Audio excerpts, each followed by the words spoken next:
4, where your entertainment will be transformed.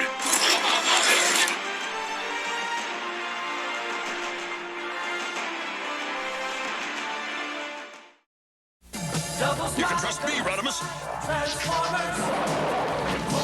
You can trust me, Galvatron. Introducing the Transformer Double Spy. From a supercar, he can transform into a heroic Autobot or an evil Decepticon.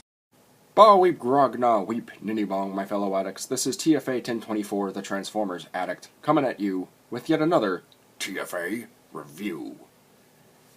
And to end the Prime Wars trilogy on such a high note, here we have the Transformers Prime Wars trilogy, Power of the Primes, Deluxe Class, Punch Counterpunch. My all-time favorite Transformers character in a modern rendition. Now, specifically, you're noticing already that I don't have just his box available. I have Blastoffs and Repugnuses as well. But I just wanted to show off this beautiful side art for each box, and that just looks beautiful.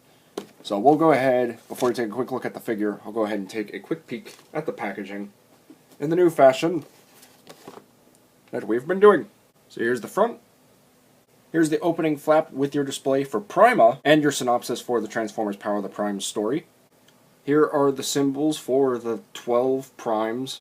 You already took a look at this in the beginning, but here's that same piece of artwork you saw, just without the other two boxes included.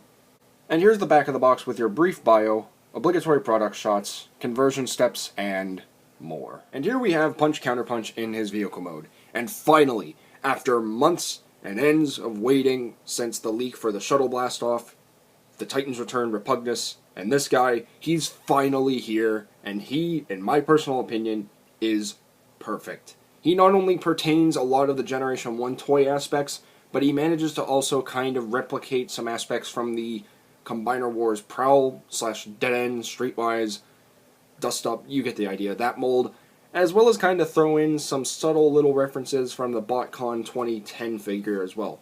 But somehow it manages to pertain a lot of that in each one. It's like an amalgamation of each Punch Counterpunch figure, on top of some really well engineering from the Combiner Wars line. And it looks really good. I'm really pleased with how well this turned out. The only thing I can really complain about is that he's just way too blue, you know, but that's understandable. So was his G1 toy, and that's fine. It was very simplistic, very easy to please on the eyes, and it is for me. He has some very nice silver paint right here in the front of the grille, as well as the front bumper section. You have some of that silver right here on the side for what would be like the vents or the air conditioning. I don't know much about cars, please correct me. And you also have some more silver paint right here for the back window, which I think are stickers, because you can see a crease right there, which is pretty cool. But you do have some painted taillights, which is always welcome, in my opinion. I would have liked it if these were picked out in silver, because these are supposed to be the exhausts, but that's okay. So, now of course, like any Transformers figure, he does have visible robot syndrome. It's just right there. Hello! But I mean, that's pretty much it as far as robot mode kibble goes. It's your standard Power of the Primes, Combiner Wars, Titans Return transformation. And I can understand why it was hard to conceal the robot mode within. But they did a pretty good job for what it's worth. Now for a brief size comparison, because you can kind of already see the wing right here. Here he is with the Transformers Titans Return Walgreens exclusive Cloud Raker. And just because here he is with the Siege on Cybertron box set Bastlane. Or was it Chaos on Velocitron? Yeah, there was Chaos on Velocitron. My bad. So here he is with the twins, the clones. They look good together.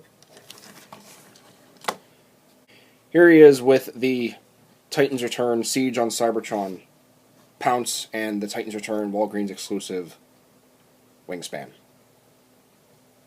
And they look really good together. And because we have to, here he is with the BotCon 2010 Transformers Timelines Punch Counterpunch from the Universe 2.0 Sideswipe mold. So you can get a good look at how they scale. And of course, here he is with the Generation 1 1987 Punch Counterpunch. And of course, before we go ahead and move to Transformation and Robot Mode, he does come with accessories. He comes with only one gun, which he should have also had a double-barreled gun for Counterpunch, but that's okay. And it does pig in, right here, on the top, to give him like a unicorn horn blaster, which I guess is okay. And for some reason he comes with your obligatory handgun for the Power of the Primes figures, which I don't understand because he's not a combiner limb. And just because another accessory he has, here he is with Prima. He's pricked out in this very nice metallic silver paint with the translucent plastic. He looks good. So now with all that out of the way, let's go ahead and get Punch Counterpunch by the power of stop motion from looking like this to revealing the Autobot double agent within. And I am blown away by how accurate they managed to make this figure from the character model that they used in the Generation 1 cartoon. Yeah, it's not exactly toy accurate for what it is. I mean, it is toy accurate, but at the same time, it's more towards the source material of the cartoon model, and I think it's pulled it off really well. What I really like most about this figure is the color being broken up from vehicle mode to robot mode.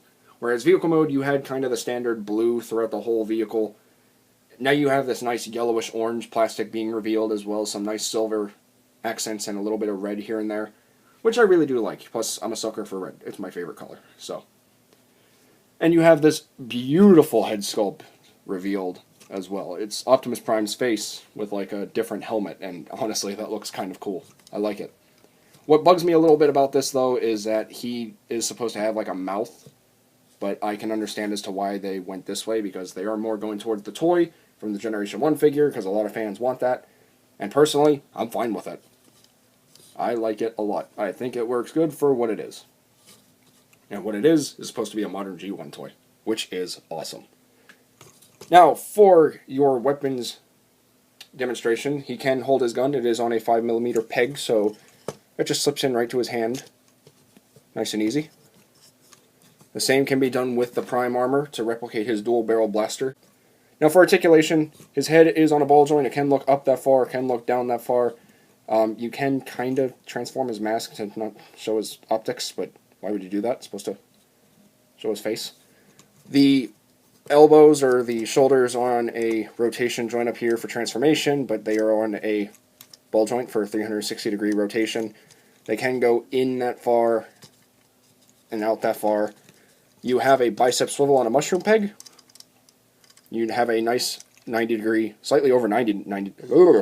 You have a slight over 90-degree elbow bend. The waist is on a very tight rotation, and it can rotate 360 degrees, but I'm not going to do it because it's just a little too tight for me. The legs can go in and out. They can go forward. They can go back.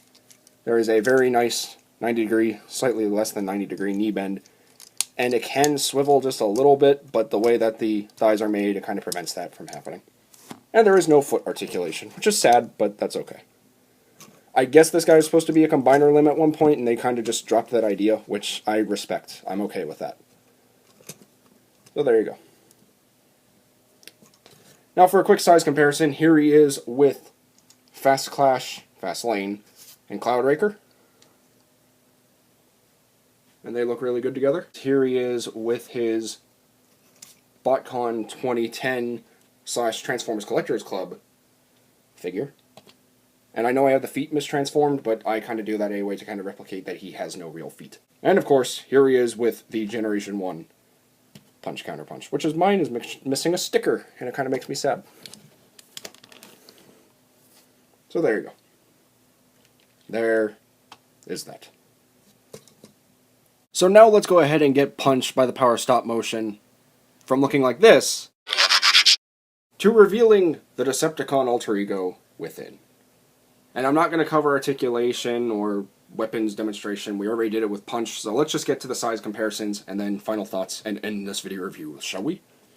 So here we have Counterpunch with the Siege on Cybertron BBTS exclusive Pounce, as well as the Walgreens exclusive Titans Return Wingspan. And they look good together. I like it. Much like Fastlane and Cloudraker, they sort of suit Counterpunch more than they suit Punch, which I really like. So there you go. Here he is with the BotCon 2010 / Transformers Collectors Club / Transformers Timelines exclusive Punch Counterpunch in Counterpunch form. So there you go. And here he is with the Generation 1 toy from 1987 in his Counterpunch form. And you can see a lot of inspiration from this went into this, and I think it was executed incredibly well. And I am very happy to finally own my favorite all-time Transformers character in a modern, accurate toy. So there is that.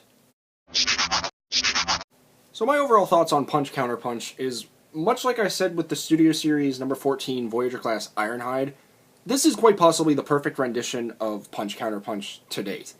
We kind of got gypped in the Combiner Wars toy line, while it was also a BotCon/TSTC exclusive. It was just only Counterpunch made from the breakdown mold. And even back then in the Transformers Timeline/Collectors Club BotCon 2010 figure, it did try its best and it did work for what it was, but it wasn't what we wanted to scratch that itch. And of course you have the G1 toy, which, 2018, it's time for an update, and why not update such an obscure character? Because if they can update the clones for both the Autobots and the Decepticons, why can't they do Punch Counterpunch? And I'm really glad they did. The transformation is a shock and a delight. I really appreciate and really enjoy the engineering of the Dead End mold from the Combiner Wars being integrated into this, but also making it very different on its own. The vehicle mode, while it's being a bland canvas, it is pretty accurate to the source material of the Generation 1 toy and the character model itself. Punch's robot mode blows me away at how well it is. The only thing I can really complain about is the shoulder pads being the front of the car, or the fenders of the car, but I do understand the G1 toy did it, so again, not really anything to complain about. But the fact that they managed to give him double jointed elbow articulation for both Punch and Counterpunch is really cool, as well as integrating the whole single head but two different faces gimmick from the BotCon 2010 figure onto this figure, and it just made it work all better on this than it did the other one. Plus the head is actually a good size on this one compared to the BotCon 2010 one, because that thing was tiny. And just transforming them from Punch or Counterpunch forms is just really fun as is. And plus, if you also have the Fastlane, Cloudraker, Wingspan, and Pounce Legion class figures, or Legends class figures, I should say, sorry, they will make a great companion piece, or he'll make a great companion piece to those little guys. But me being a Punch Counterpunch fan, I am ecstatic to finally have this character in a modernized rendition in plastic form. Now, do I recommend him? If you don't have a Punch Counterpunch at all, then definitely pick this guy up, because he is quite possibly the perfect rendition of a modernized Punch Counterpunch from 1987. And not only that, but again, he'll make a very nice companion piece to your Autobot or Decepticon clones. And while he's not necessarily a necessity to your collection, he is a very fine addition to it, as well as a very nice addition to your Autobots and Decepticons. So pick him up if you haven't already, because I recommend, so you can decide. But with all that being said, my fellow addicts, that's pretty much all there is to say. So this has been my video review for the Transformers Prime Wars Trilogy Power of the Primes Punch Counterpunch, and I want to thank each and every one of you for watching. And please remember, my fellow addicts, until next time, to get addicted, stay addicted, and TF addicts for life! This is TFA 1024, the Transformers Addict, rolling out till all are one.